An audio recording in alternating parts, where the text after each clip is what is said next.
Hi everyone, this is Abhinav from Phone Bunch and today we are unboxing the Lenovo A6000. It's the cheapest 4G LTE device available in India right now, priced at Rs 6,999. It comes with a quad-core Snapdragon 410 chipset, 4G LTE connectivity right there and as well. It's a dual SIM smartphone. You get a 5-inch HD display, 8 megapixel rear autofocus and 2 megapixel front camera along with a 2300 mAh battery. Let's open up the box to see what exactly we get inside. I really like this design theme from Lenovo. Good packaging as well. So that's the A6000. Let's open up the packaging and see what exactly we get inside.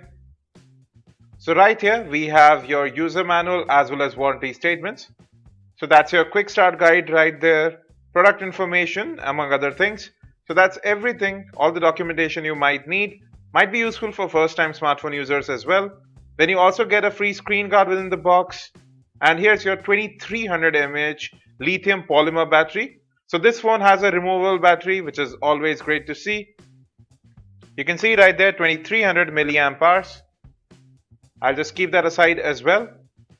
Next up you have your USB wall charger. So all the accessories are white in color. We have got the black phone for you. Now the wall charger is rated at 1 ampere. So it will take a little bit of time to charge your device. Next up you have your headset. Now this looks like a very cheap headset.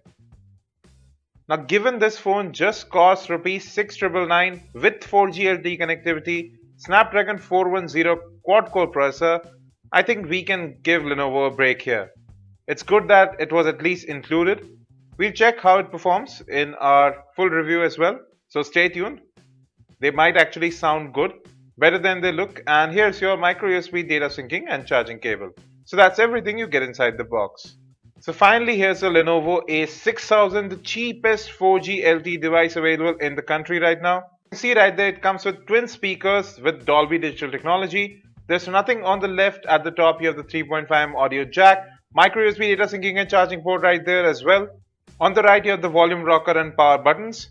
Now these buttons are not exactly mushy, but they don't offer that good of feedback either. Now the A6000 is fairly slim at 8.2 millimeters. At the bottom you have the primary microphone. The back is sort of a matte finish, it's not glossy, doesn't attract fingerprints.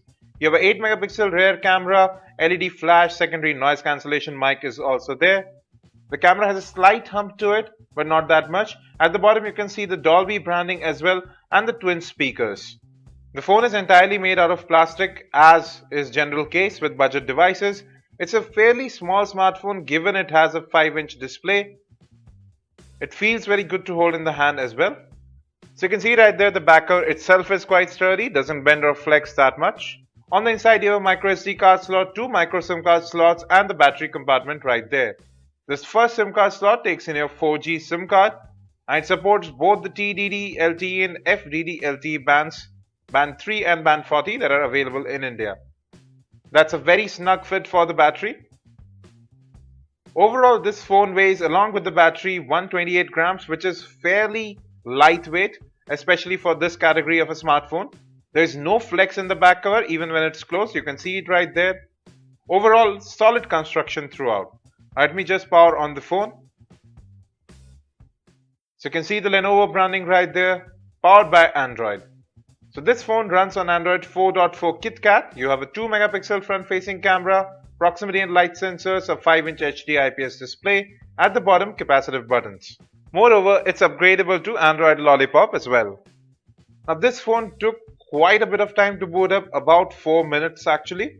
So now finally we are on the home screen and you can see the Vibe UI 2.0.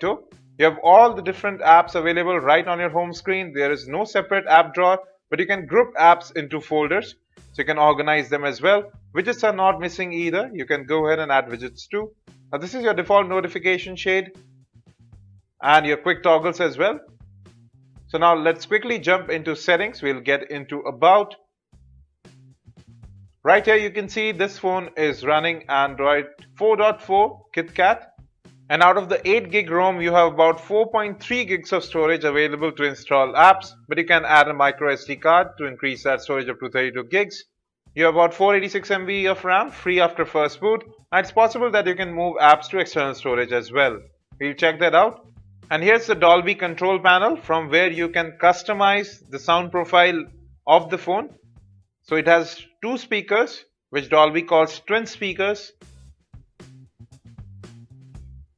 So they aren't probably paired with each other. Now sound is really clear. I can hear almost everything. It's quite loud as well. But we'll compare it with other phones in our full review. The other settings are quite similar, but the capacitive buttons here don't light up. Now here's the default launcher. You can customize it with themes, you can change effects as well. You can add more home screens if you want to. So again, this reminds me of MIUI to an extent. You can theme that as well. Now here are some settings. You can scroll wallpaper and you can take backup of your current configuration as well. There are some gestures available, like flicking up opens up the menu and flick down opens up the notification tray. Now I'll just change the wallpaper. That was a bit too colorful. But even here you can see that the colors are actually quite saturated.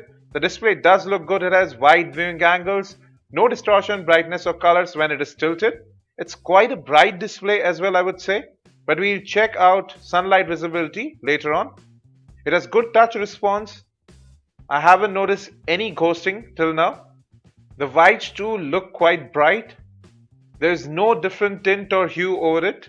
Now here's the app switcher which comes up when you long press the menu button. Again, you can swipe away apps that you want. You can lock apps as well, quite like MIUI. You get the default Google keyboard pre-installed with gesture functionality. I've just loaded phonemunch.com, our mobile website is opened up, and you can see scrolling is a breeze. The new 410 chipset runs on Cortex A53 cores, which is quite a lot faster, about 1.5 times than the previous gen Qualcomm Snapdragon 400.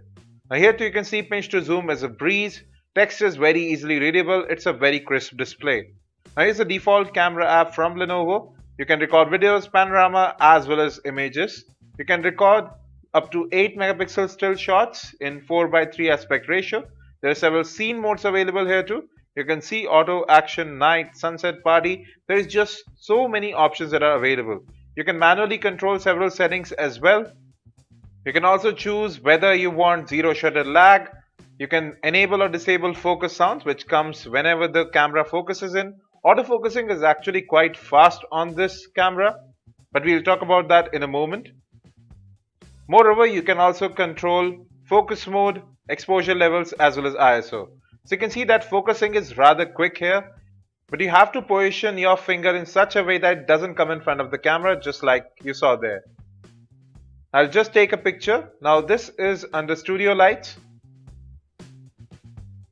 So you can see right there the color saturation is a bit off and the image is exactly not in focus. But we'll check out the camera in our detailed camera review later on. And there's one more thing. It takes quite a bit of time to save images. You saw right there as well. But needs to be investigated further. So as I was saying earlier, you can add widgets to your home screens as well. Just browse to a home screen, long tap on it, and then just simply tap on any of the widgets you want and they would be placed on the home screen. Overall, the interface is very user friendly. This phone has good build quality, it feels solid. You have two speakers at the back, 4G LTE support. So with a good display, build quality and performance at ₹6,999, this might be a worthy competitor to the much costlier Eureka as well as the Redmi Note 4G. We'll be back with more on the Lenovo A6000. Till then, you can watch our unboxing of the Eureka as well as the Xiaomi Redmi Note 4G. Don't forget to subscribe, like or share. If you have any questions, let us in the comment section. Thanks for watching and as always, have a great day.